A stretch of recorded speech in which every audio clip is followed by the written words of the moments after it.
So I'm in the 2017 Chevy Malibu, and if your USB ports that are up underneath the dash, underneath the radio and air conditioning controls, and your radio are not working, the fuse for that is located up underneath the dash on the driver's side air vent.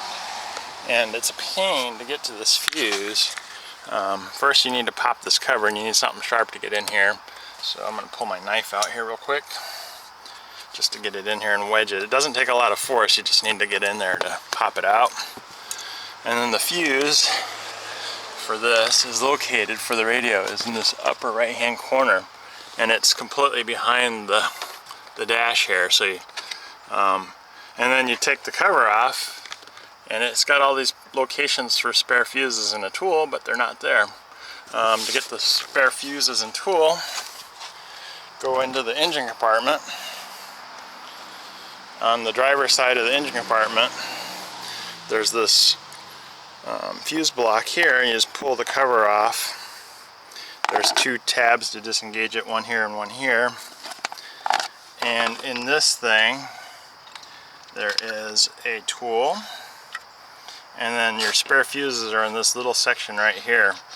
It's funny, they're not even labeled as spare fuses in the block, but they're 50 through 63, and if you look in the block, there is no 50 through 63 listed in the block.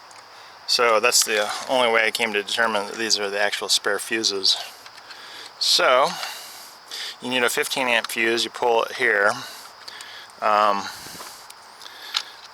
then take the fuse puller and go back into the passenger compartment and get in there and pull this fuse out and replace it. And that should bring your radio back to life, and also your two USB ports here. Anyways, I hope this video helped you.